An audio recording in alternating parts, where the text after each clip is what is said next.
was collapsing around him. Zhang Yiming was the CEO of ByteDance, the Chinese company that owns TikTok. And as he watched the news, his heart was racing. Now, President Donald Trump threatened to ban it altogether. We're looking at TikTok. We may be banning TikTok. TikTok had already been banned in India, losing them 200 million users overnight. Now, TikTok was at the center of an international feud, with users and governments all around the world asking the same question: can we trust TikTok? Zhang was simultaneously being called a spy by the Americans and a traitor by the Chinese, and other accusations were flying round from all directions. TikTok is a data collection service thinly veiled as a social network. It's secretly loaded with surveillance software for the Chinese government, the most addictive social media app of all time. They're discriminating against the disabled. It's essentially malware that's targeting children. TikTok is a magnet for predators. Wait, take a breath. Zhang switched off the news and reminded himself that despite all of the negative media attention that TikTok was getting, business was going incredibly well. If you added up the combined revenue of Twitter, Zoom, Dropbox, Lyft, Snapchat, Shopify, Airbnb, Stripe, Groupon and Spotify all together, it still wouldn't be as high as the revenue of ByteDance. The company's biggest product by far is TikTok, which in less than 4 years has passed 3 billion global downloads. But ByteDance are now working on several other apps that perhaps have even bigger potential. They already make more money than Netflix, have around double the employees of Facebook, and are expanding worldwide at an unprecedented speed. And yet, how much do you really know about ByteDance? Sure, you've seen TikTok promoted everywhere and possibly use it yourself, but did you ever stop to think how this simple Chinese video app suddenly took over the world? You see, if you're like me and had dismissed TikTok as just a cringy app for kids lip syncing and dancing, you're wrong. In less than a decade, ByteDance have gone from a 4-bedroom apartment in China where the electricity kept cutting out to becoming a global empire that is shaping not just social media, but technology, politics, and much, much more. The inside story of how it happened is incredibly inspiring and fascinating. But make no mistake, America's tech giants are terrified of ByteDance. And the real question is, should you be terrified too?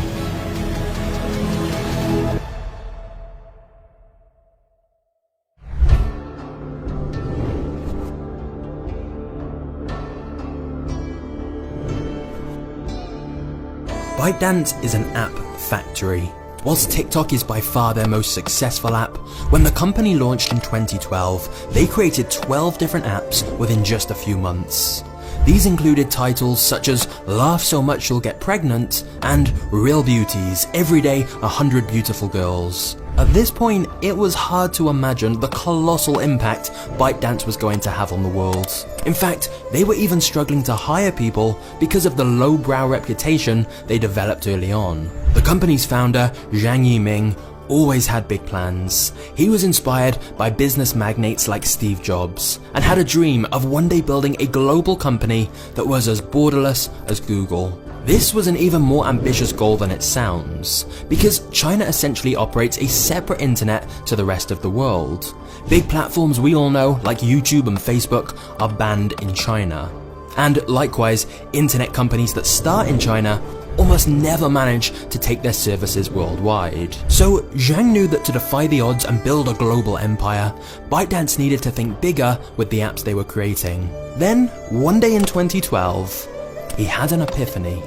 While sat on a train, he noticed a decline in people reading newspapers and the sharp increase in phone usage, and deduced that we would soon get all our information from phones. But most importantly, he also realized that getting information from our phones meant we didn't have to rely on people to select the information for us. Through a combination of AI, big data, and machine learning, it would be possible to personalize the information to each individual and show them the content they personally are most interested in. And thus, ByteDance's next app was born, Toutiao, which translates as headlines. A news app with a powerful recommendation algorithm that provided a feed of news stories tailored to each user. Zang said, "We want to become the information platform that understands you best. Uber matches people to cars, we match people to information." The idea was simple, but at the time, quite revolutionary. By tracking every single tap, pause and swipe, ByteDance's algorithm was quickly able to understand users better than they understood themselves. Instead of just getting a random list of articles curated by someone else, the algorithm would be able to figure out exactly which news stories users would be most interested in, and give them a unique, personalized feed. And the more they used the app, the more the algorithm learned about them, so the more accurate its recommendations became. As a result, it was very addicting and a huge success. So much so that other companies soon started copying the idea. And ByteDance knew they needed to keep innovating, or else a rival with a bigger budget would beat them. Luckily, Zhang had had another epiphany, and this one wasn't just going to change the company, it was going to change the world.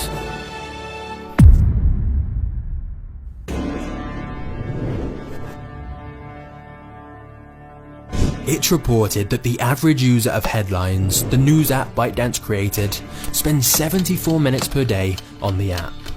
Is this because people were suddenly more interested in news? Of course not. It's because if you design an incredibly smart algorithm that learns what people like and keeps giving them more of it, it's gonna get people hooked. But Zhang had realized, why stop at news and information? So they took the same addictive algorithm from their Headlines app and created a new app for short videos.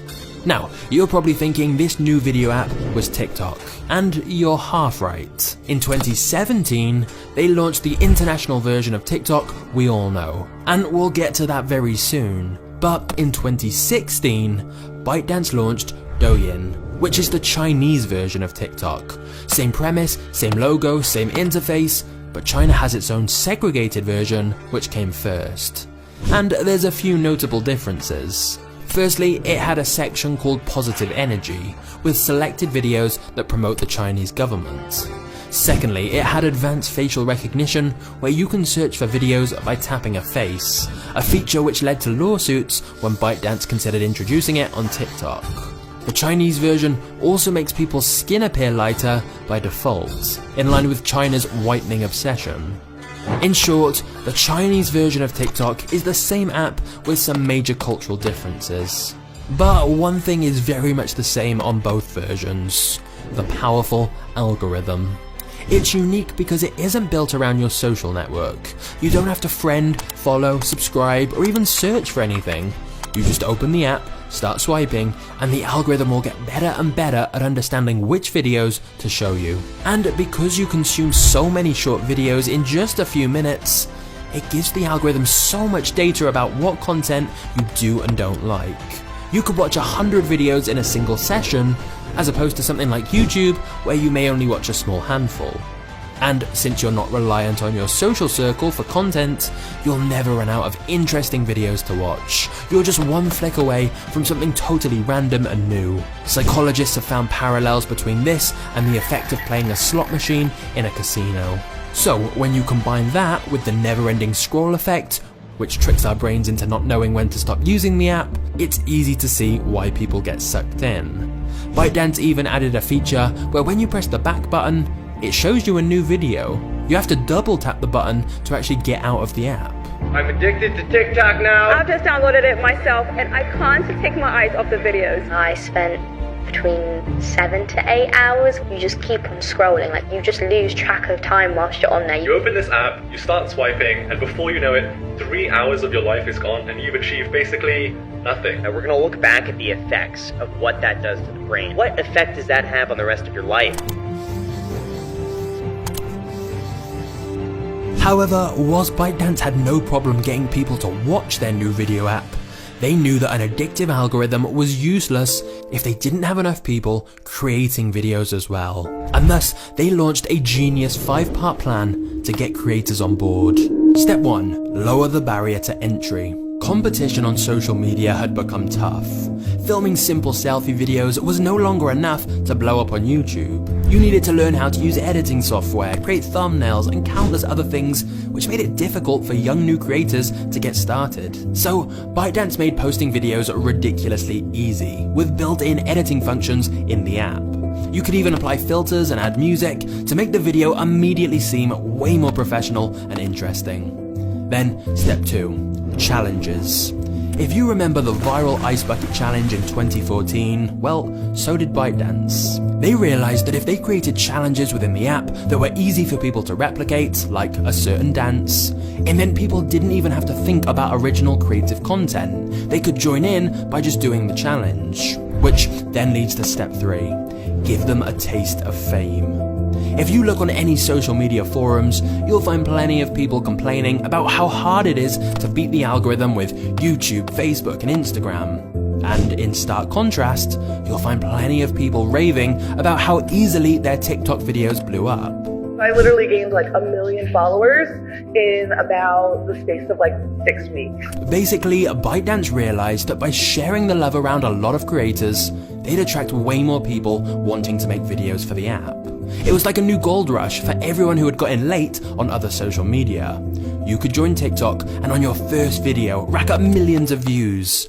And by giving creators a dose of fame and a hit of dopamine, it encouraged them to recruit more people to the app by telling their audience to come and follow them on TikTok. If you follow Gary Vee, you'll probably be very familiar with this. TikTok. But then ByteDance started to notice a bit of a problem. Making the barrier of entry so low meant they got an equally low quality of content. They had plenty of people posting videos, but a lot of it was just kids lip-syncing or dancing to songs. So then came step 4 of the plan, bribe the top talent.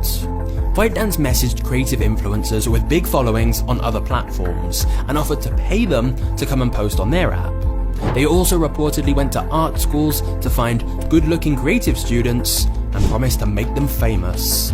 Once they'd attracted some higher quality content, they manipulated the algorithm to make sure it got a lot of views to try and improve people's perceptions of how good the content on the app was.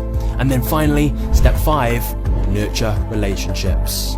They assigned the top creators account managers who would sometimes even help them with school assignments and relationship issues to make sure the users were able to create lots of content. And thus, ByteDance had done it. Using this strategy in China, Douyin went viral. Of course, plenty of other Chinese companies had tried to copy them.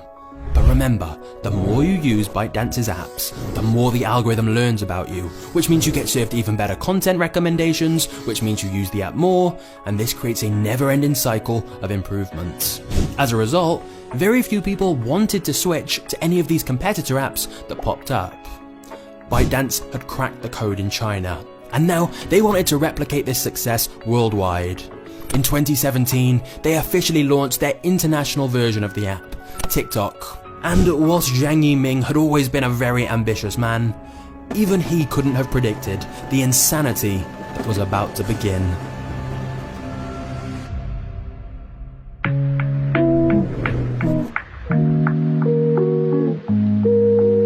Quick quiz for you. You're a company with an app that's incredibly popular in China, but now you want to compete worldwide against the biggest tech giants. Do you A. poach lots of the top employees from rivals like Facebook and YouTube by offering them higher wages? B. Pay top influencers from Facebook and YouTube to come and post on TikTok instead? Or C. Pour billions of dollars into running ads on Facebook and YouTube so you can literally siphon off users from your competitors? Trick question. ByteDance did all 3. You see, TikTok's success should never have been able to happen. The current kings of user-generated content could have stopped it, but they underestimated TikTok and didn't realize they were a serious competitor until it was too late. By which point, TikTok had stolen many of their employees, creators, and viewers. Of course, the reason everyone underestimated them is because TikTok's growth rate is unprecedented. They went from nowhere to everywhere insanely quickly. So how did they do it? Now, when ByteDance launched the Chinese version of TikTok, they used a few slightly questionable promotion techniques. For example, they'd made deals with phone shops to unbox the devices, pre-install their app, and then reseal the box, so the app was already there when users switched on their new phone. However, with the international version of TikTok, one of their first genius marketing tricks was right out in the open for everyone to see. They initially encouraged users to share their TikTok videos on other social media. Which sounds strange at first. Why would TikTok want to make it easy for people to repost TikToks on Instagram, YouTube, Snapchat, and so on? Simple. Because every TikTok video contains a watermark in the corner promoting their app. I'm willing to bet that even if you've never downloaded TikTok in your life, you've seen a video with the TikTok watermark. It's the ultimate free publicity. And remember, TikTok had made it so much easier to create content thanks to the in-app editing functions. So people would create videos on TikTok, then go and post them on all their other social media, giving TikTok endless free marketing. The ByteDance team would even make fake accounts on other social media themselves and just repost lots of the best TikTok videos. Because they knew that if you see that TikTok watermark enough, eventually you'll go and download the app yourself. But as well as free promotion, the TikTok team did plenty of paid ads too. Now, to create an ad campaign, most companies hire expensive consultants, recording studios, editors, actors, designers, etc. But ByteDance just used videos people had uploaded to TikTok as ads. Their terms and conditions gave them permission to do that. Then all that money they saved on not making ads meant they had more money to invest in actually running ads across all major platforms. They initially targeted highly populated cities with low CPMs, like some of the poorest cities in India. This got them a lot of downloads quickly and cheaply, which shot the app to the top of the App Store, thus attracting lots of free publicity. Once TikTok had some momentum, they targeted micro-influencers with 5 to 10k followers on other social media, and promised to make them stars on TikTok if they started posting content on the app. Many of these influencers were frustrated by the slow growth on other social media, so they gladly made the switch to TikTok. Then TikTok stepped it up. They began targeting big influencers, like those with 1 million followers and above, by offering them big cash payments to come and post on TikTok. According to the Wall Street Journal, ByteDance even paid $1 million to get one unnamed influencer to post a video on TikTok. Whilst it may seem ridiculous, having celebrities using the platform attracted lots of new users and advertisers. Not just that, but it brought in investors. Just about every venture capital firm was looking to find the next Facebook. And seeing different stars joining the platform led to some investors plowing billions of dollars into TikTok, which ByteDance reinvested into even more advertising. At one point, they were spending $3 million per day on ads. The focus was just pure growth, not profit. But one of the biggest keys to success was that ByteDance made many acquisitions of other companies that helped fuel TikTok's growth. Many of these were AI companies that could help improve their algorithm even further. But also, whenever TikTok expanded into a new area, they tried to acquire a local company who had good knowledge and experience of the city. However, ByteDance's most influential acquisition of all was Musical.ly, a short video app that was very similar to TikTok, especially with its emphasis on using songs in videos. The app was struggling a little bit, but it did have a solid user base in the US, especially amongst very young users. So buying this was a cost-effective way for ByteDance to get new users from a new market. ByteDance later merged Musical.ly and TikTok together, which a lot of Musical.ly users were unhappy with at first. But they soon got on board when they realized the TikTok algorithm was better. Now, whilst all of this might seem too easy, you have to remember ByteDance already had a formula to follow from all their experiences with the Chinese version of the app. For example, they knew how important it was to make the barrier of entry so low for creators. So they had a whole team creating beautifying filters to make people look better so they didn't feel self-conscious about posting videos. TikTok also copied many of the popular challenges over from the Chinese version so that there were lots of easy but fun challenges for people to participate in when they downloaded TikTok.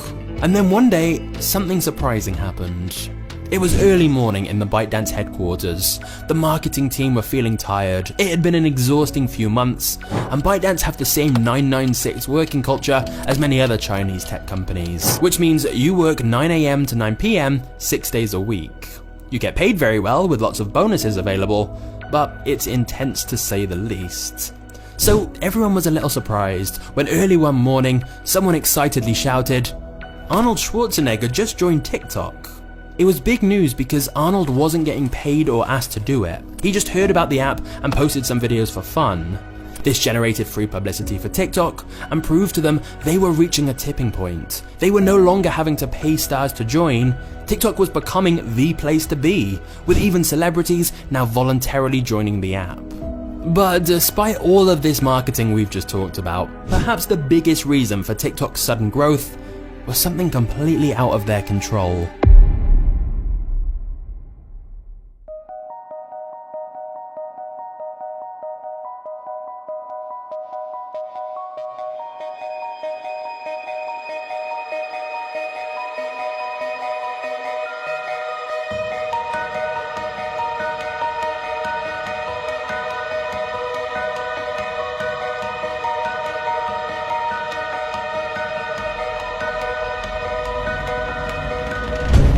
Locked at home with not much else to do, TikTok became the go-to app. Kids even got their parents using it and doing challenges together. TikTok's growth had already been explosive, but the pandemic just added fuel to the fire. It's reported that during lockdowns, the average TikTok user opened the app 8 different times every day. Suddenly, TikTok was on a faster growth trajectory than YouTube, and ByteDance's international expansion had gone unimaginably well. But here's the thing. During TikTok's rapid global expansion, multiple issues had been bubbling under the surface. And in the blink of an eye, all of their hard work was about to come crashing down.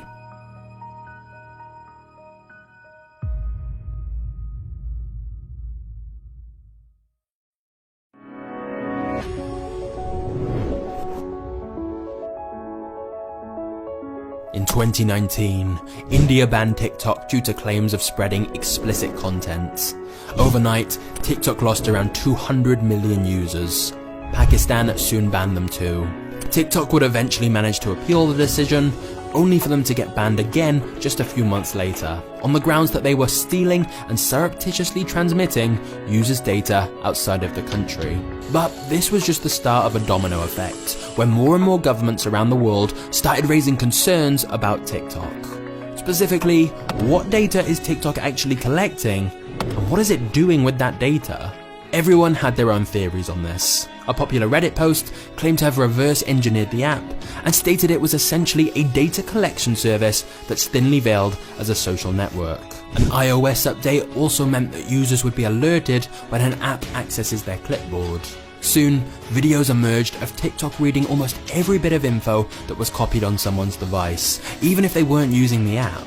The US Secretary of State claimed TikTok was among a number of Chinese apps feeding data directly to the Chinese Communist Party. The US government then opened a national security review of the platform after both a Democrat and Republican lawmaker suggested it posed a serious risk, and that it could be surveillance software for the Chinese government. A senator also described it as a Trojan horse, whilst the Financial Times reported that ByteDance were trying to circumvent Apple's privacy policies.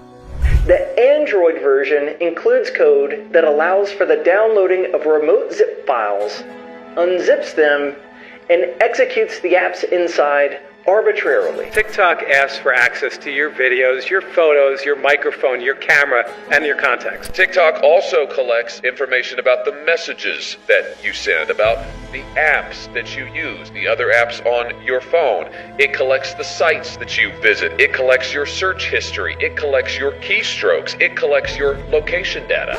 Wait, hold on. Collecting obscene amounts of data is unfortunately a pretty common practice, especially by social media platforms.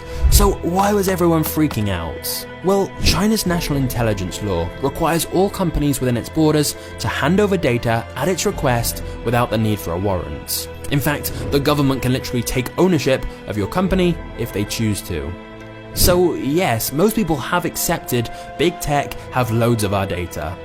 But the idea of the Chinese government having all of our personal data seemed more worrying, especially given how much data TikTok collects. Every bit and byte of data that TikTok collects is under the scope of China's intelligence law. Maybe that's why it's getting banned from the US Armed Services, and why Reddit's CEO recently claimed that it was fundamentally parasitic. But again, let's hold up.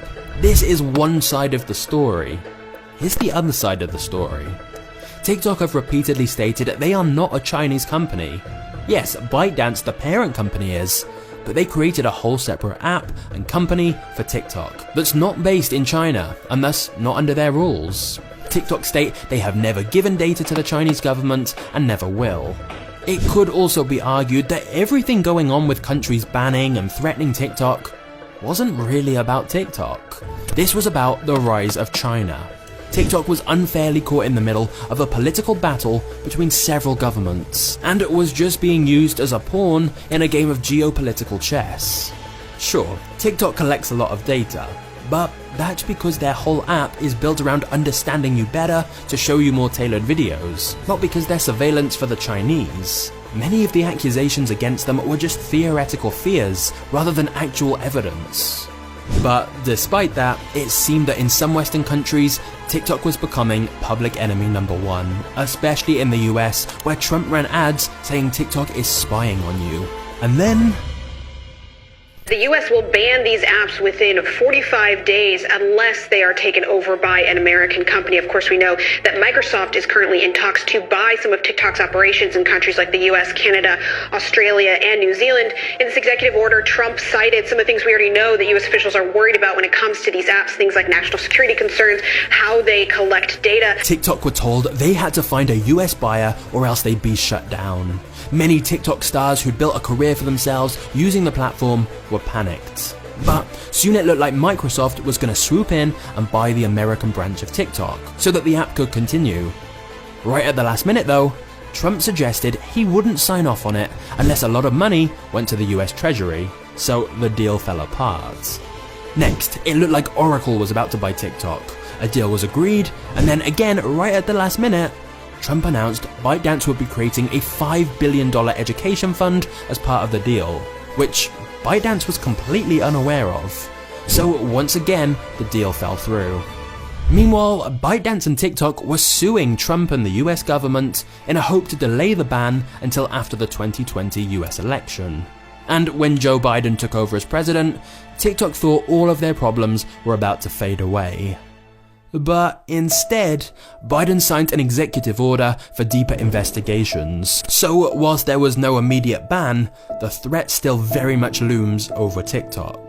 The irony of all of this though, is that whilst many in the West were calling ByteDance a puppet for the Chinese government, the Chinese government were acting just as viciously towards ByteDance themselves. China completely banned one of ByteDance's other apps that was meant for jokes and memes because they claimed it had vulgar content.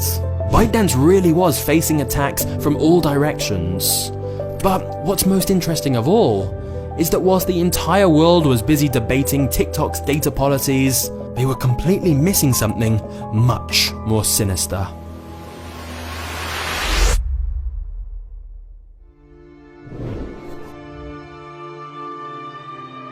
Okay, has anyone else noticed that your For You page has been a little too accurate lately? It hasn't been things that I'll Google or I talk about. It's been thoughts. An algorithm designed to give people more of what they want sounds great in theory, until you really stop to think about it. For example, what happens when a paedophile joins the app and what they want to see is underage girls dancing provocatively? If you're looking at a lot of kids dancing sexually, it's going to give you more kids dancing sexually. Here's a video showing a young girl in class on the floor in her school uniform. It's attracted hundreds of comments, mainly from much older men. A lot of the accounts he follows were mostly young girls. I saw that there was one as young as 7 there. Now, it's worth acknowledging TikTok are not alone in these issues. YouTube had a predator scandal of its own due to its recommendation algorithm, where old men would be watching clips of young children on YouTube, so the algorithm recommends them more of that content. Worse still, they would link each other to certain videos and timestamps in the comments, which led to YouTube having to disable all comments on kids' videos. But with TikTok, the problems were exacerbated further by the fact you can privately message users, plus the fact that around 1 in 4 users of TikTok are believed to be under 17. On a related note, TikTok have already paid millions of dollars to authorities for knowingly collecting private info about children without parental consent. They also had to pay out many more millions when some data got leaked, including private details about children as young as 6 years old. TikTok's predator problem is merely one example of how their powerful algorithm can send people, often young kids, down incredibly dark rabbit holes. A second example is how easily kids can be exposed to disturbing videos. For example, this reporter set up a brand new TikTok account pretending to be a 13-year-old. She didn't like or follow anything, and yet before long, the app showed me this clip of a confrontation in the street. I lingered on the video but didn't press like. Before long I was being fed a stream of videos of people screaming profanities, a violent assault, and a young man lying bloodied in the street. And TikTok thinks I'm 13. A third example of a dangerous rabbit hole is depressive content. If the algorithm realizes that what you engage with most is sad videos, your feed will become increasingly dark and depressing. In fact, one report found that within just half an hour, 93% of videos you get shown will be depression related, if those are the type of videos you engage with most. In TikTok's defense, the algorithm is simply trying to give the user the content it engages with the most, that keeps them on the platform the longest. It's not deliberately doing anything bad. But if you're already depressed, you probably would linger on the sad videos, which means you'll get sadder and sadder content. Your feed will be filled with the bleakest and darkest corners of TikTok, a lot of which is totally unmoderated, including videos encouraging suicide. Even within popular viral TikToks, there have been multiple challenges promoting something dangerous. Stupid TikTok Benadryl overdose challenge. Somebody's died from this already. Another example is the promotion of completely unsafe products. One girl who struggled with an eating disorder found that her feed was filled with videos advertising unregulated weight loss pills and harmful crash diets. When she made a video calling TikTok out for allowing this content, her post got deleted. Because I said this app is promoting eating disorders. Which brings us to yet another issue some people have with TikTok: censorship. Moderators on TikTok were told to restrict or shadow ban videos from users who appeared ugly, poor, or disabled. For example, their moderation guidelines said to restrict content from people who were chubby, having Down syndrome, or simply posting in a poor or dilapidated location. A spokesperson later said this was to try and prevent cyberbullying. Although others have argued that TikTok was simply trying to get content on their platform they felt was more desirable. The people behind the algorithm have godlike powers when it comes to controlling what TikTok's billions of users actually get to see. Another example of TikTok controlling the type of content on its platform came when The Guardian uncovered that TikTok was restricting content relating to the independence of Tibet and Taiwan, along with subjects like the Tiananmen Square protests. In other words, TikTok censors videos that they know won't please the Chinese government. Some say this is to try and advance China's foreign policy aims. But the most likely reality is ByteDance simply don't want to annoy the Chinese government any further after they already banned one of their popular apps. The truth is, TikTok can't really win here. Some think TikTok is stifling free speech, especially since they announced plans to hire thousands more employees to their censorship and moderation teams. But on the other side, other people feel TikTok is not doing enough to control what gets posted, and that they have a big problem with misinformation. Because TikTok videos can easily go viral, there's also the risk that users will wittingly or unwittingly share information that's false. And once it spreads, it can be really difficult to stop. Some people are also concerned how much hate speech goes undetected on TikTok. Sometimes if you're reading the hate comments and the stress load, it can be so much for your body and you're just overwhelmed and you're lonely, so that can also creep into depression. Just to emphasize how extreme this issue is, there's now a masked vigilante who is trying to track down bullies on TikTok because the TikTok moderation team have struggled to keep up with all the abuse. Now again, let's be clear, many of these problems are incredibly difficult for TikTok to deal with.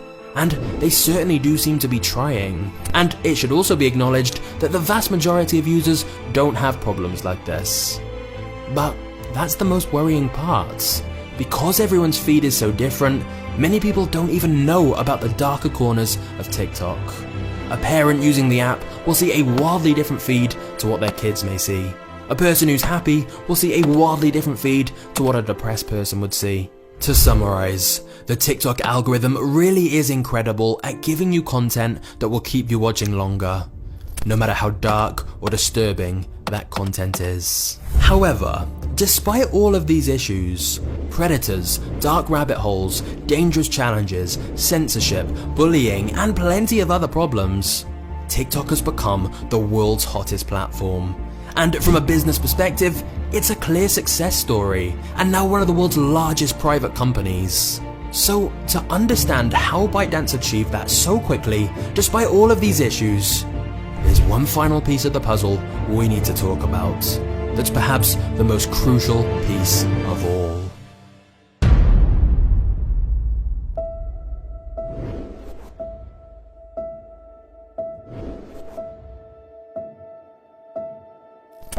Vine, an app that only allowed videos up to 6 seconds long, was created in 2012, the same year that ByteDance started. Vine got acquired by Twitter before it even officially launched, and when the app went live in 2013, they rapidly built up an active user base. Considering this was several years before ByteDance would create TikTok, Vine looked perfectly positioned to dominate the short video market. But by 2015, Vine had a big problem. All their top creators were becoming increasingly frustrated, since Vine offered no way to monetize their content. The top creators felt they'd helped make Vine a success, and the Vine team was basically ignoring them. So the creators started posting Vines to direct people to their other social media instead. Concerned, the Vine team agreed to a meeting with 18 of the top creators and heard their demands. The creators wanted to be paid $1.2 million a year to post 3 Vines a week. Internally, the Twitter team were very worried about this idea. They figured if they started dishing out money to content creators on Vine, it would set a precedent, and people would start wanting money for tweets as well. But they knew losing all of their biggest content creators would look terrible, so they were considering it. Until they realized that the top Vine stars didn't want $1.2 million to split between them, they wanted $1.2 million each. And considering Vine was making a loss at this point, it just wasn't possible. So the top stars of the platform left, Vine continued to struggle for money, and by 2017, the app was officially dead.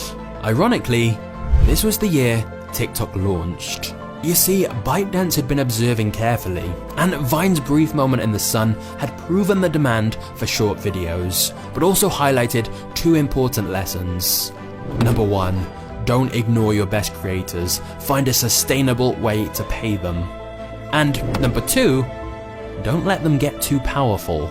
Now, there are many reasons for TikTok's success. The vast amounts of money it spent, its powerful algorithm, fortunate timing, good management, clear strategy, a fair bit of luck, and many more. But one of the biggest factors of all was that TikTok truly focused on creators right from day one. At the beginning, they'd even invite users to the ByteDance offices to chat, get feedback, and create videos together. ByteDance had learned a lot of lessons from Vine, but the biggest of all was about building a creator economy within its app. A whole ecosystem where new creators had a real shot at going viral, and the top creators had a way to profit so they'd stay loyal. And in order to do that, TikTok figured out a way to do the one thing Vine never could: make a hell of a lot of money.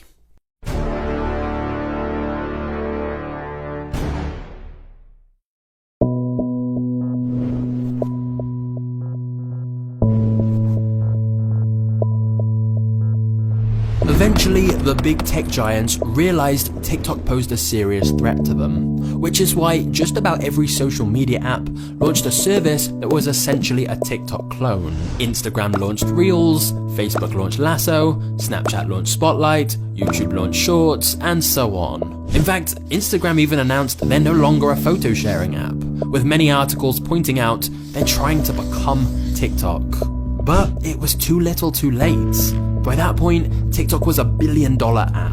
Firstly, TikTok obviously monetized with ads in the video feed, But because the videos were longer than Vines, it was much easier to attract advertisers, especially because the ads look very similar to normal videos. There's just a tiny yellow ad sticker in the corner. So this means brands can make their ads look like user-generated content and get much higher engagement, as often people don't even realize they're watching an ad. TikTok can also charge higher amounts to advertisers because they have so much data about what each person likes, so the ads can be very targeted. Secondly, TikTok created a built-in creator marketplace, connecting businesses and creators together so they could make brand deals. And this was the ultimate win-win-win. For creators, it gave them an easy and direct way to make money within the app. For advertisers, it allowed them to easily find relevant creators for their brand, view their profile stats, and make a secure payment without risk of getting scammed. And finally for TikTok, it not only made their app more appealing, but also meant they could keep tabs on exactly what deals were being made and take a share of the revenue for themselves. Thirdly, TikTok monetized with sponsored brand challenges. For example, Samsung worked with TikTok to create the Video Snap Challenge, where you take 3 different pictures and it merges them into a single image. The catch is, this feature is only available on Samsung Galaxy S21 phones. So basically, TikTok have found ways to blur the lines between what's content and what's an advertisement, which means they can charge brands a lot more money. But interestingly, if we look at the Chinese version of TikTok, we can see that ByteDance have plenty more monetization tricks up their sleeve that they soon might be bringing over to TikTok. For example, tipping via live streams is a much more common thing there. There's also a feature where any user can pay to boost their post visibility to a certain audience. But most notably of all is how ByteDance is planning on disrupting e-commerce. Yep, ByteDance is not just taking on social media giants, now they're taking on Amazon. Here's how it works. Let's say you're browsing TikTok and you see a video with some cherries in it, and they look delicious. Well, TikTok will show you a pop-up with a button to buy cherries. Your payment card and address will already be registered, so you won't even need to leave the app to buy them. Of course, this shopping feature can work with anything, since TikTok's AI can tell exactly what's being shown in a video, and show you a related item that you can buy.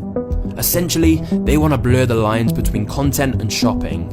And it's easy to see how this can lead to a lot of impulse purchases, since you won't need to go actively looking for things to buy. The Chinese version of TikTok reported they had nearly $30 million worth of sales using this feature on a single day in December 2018. The feature is very popular in China already and will likely become much more widely used on TikTok as well, especially because ByteDance have already entered into partnerships with big companies like Walmart and L'Oreal. But it goes further. They're even experimenting with features like food delivery within the app, proving there is endless potential ways to monetize the billions of users TikTok now has. And thus, ByteDance's focus on building a lucrative business rather than just a popular app is what separates it from Vine and many other short-form video apps that were similar but never made it. So whilst many people seem to think of TikTok as just another Vine, a fad that will come and go, TikTok is already far more successful than Vine could have ever even dreamed of. In fact, I would like to put forward to you an entirely different opinion. This is just the beginning of TikTok. And I'd like to tell you a short story to prove it. Before we get to the final chapter of the TikTok story, which is honestly the most important of all, I have 2 things to share with you. Firstly, congratulations on making it this far in the video. In this current TikTok era, our attention spans seem to be at an all-time low, so watching 40 minutes of a single video is rare. But if you're like me and you enjoy more in-depth, longer-form stories like this, feel free to turn on notifications for this channel, as I'll be posting more mini-movies like this very soon. Secondly, I know from the comments many of you are interested in making YouTube your full-time income. But I also know that starting with YouTube can be incredibly difficult and overwhelming. So that's why I created the YouTube Business Blueprint, which gives you my exact strategies for making content like this, rapidly growing your channel, setting up multiple revenue streams, and if you want, scaling it like a business, so you can have a team working for you. It's basically an all-in-one system with everything you need, and everything I wish I'd had much earlier. So, if you want to get paid to make videos on whatever topics you find interesting, check out the first link in the description. Because for a limited time, if you buy the course, you'll also get a free 1-hour strategy call with me, so we can work on your channel or business together. So pause the video now and check out the link below. Then let's get back to the story.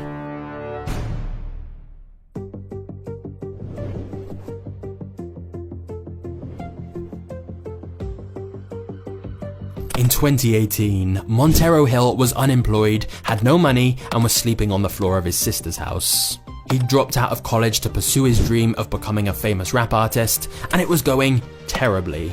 Nothing was working, nobody knew him, and he didn't have a record label, so was recording songs out of his nan's closet. Up until one day, where a small influencer used one of his songs in a TikTok video. That song was Old Town Road. Montero, better known as Lil Nas X, suddenly had his life completely changed. Old Town Road went viral on TikTok, with people dressing up as cowboys to fit the theme of the song. Old Town Road then went on to become one of the most successful songs of all time, and it was all thanks to TikTok. In fact, TikTok has had a real impact on the entire music industry. It's a new way for artists to get their music heard. Record companies are even paying influencers to use their songs in TikTok videos. And TikTok themselves offer an expensive service where they will craft a challenge around a specific song to help to get more people to hear it. Doja Cat is just one example of an artist whose success was masterminded by TikTok. Because of all the data TikTok have, they've also been advising record companies which songs off an album should be released as singles, because they can see which songs users are saving most often. But this goes even further. Some artists are now even writing songs with TikTok in mind, thinking about how the lyrics or music could be turned into some kind of TikTok challenge or meme. Now, let's zoom out for a second. This story about the music industry highlights two things. Number one, TikTok provides an opportunity for content creators of all kinds to get more visibility than they normally would on other platforms. In fact, there's countless jobs and careers TikTok is helping, and many lives it's transforming. Not to mention the billions of active users who are entertained by TikTok every day. So whilst it's easy for us to look at the dark side of TikTok, there are also countless people who have been very positively impacted by the app. You can post one video and instantly, overnight, be viral. It's given an insane and kind of unexpected opportunity to a lot of young people to kind of express their opinions. But the second thing this music example reveals is that ByteDance have much bigger plans than just being a content platform. They want to disrupt everything. Short videos is just the start. The obvious next step is long-form video, which is why the Chinese version of TikTok is allowing videos up to 15 minutes long. But ByteDance have a totally separate app called Watermelon, specifically designed for longer content, that should not only have YouTube worried, but also streaming giants like Netflix. ByteDance have already made licensing deals with the BBC, PBS, and many more. They even hired the ex-head of Disney+. But ByteDance's plans are much bigger than video. ByteDance have been very vocal about entering the gaming market, and have bought multiple game publishing companies already. At one point, 3 of the top 5 mobile games in China were from ByteDance. They also recently announced plans to hire over 10,000 new employees for some new education-related apps. They're even entering financial technology, cloud hosting, and search. ByteDance also already have a business software called Lark, which combines email, chat, video calls, calendars, and cloud document storage. They also quietly launched a new division called ByteDance Plus, which sells AI to other businesses. In China, ByteDance are also doubling down on their messaging apps, and have started putting huge ads for their apps all over the Chinese version of TikTok. You can certainly expect that at some point, ByteDance will start directing TikTok users to some of their many other apps and services. Because whilst TikTok was their first big international hit, it's just the beginning. It's a tool that will help them build their empire. Most people have never even heard of ByteDance and just think of TikTok as some silly short video app. But let's be clear, ByteDance already have over 110,000 employees in over 200 cities around the world, and are expanding rapidly into more industries than anyone can keep track of.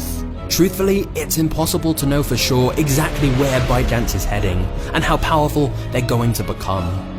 But one thing is clear, Zhang Yiming's dream of building a company as borderless as Google has become a reality. Now, if you thought the story of TikTok and ByteDance was interesting, wait until you hear the story of WhatsApp. In this mini-movie, we finally answer the question, how does WhatsApp really make money? Just click here to check it out now. Thanks for watching Magnates Media. I've been John, you've been awesome. I'll see you in the next episode. Cheers.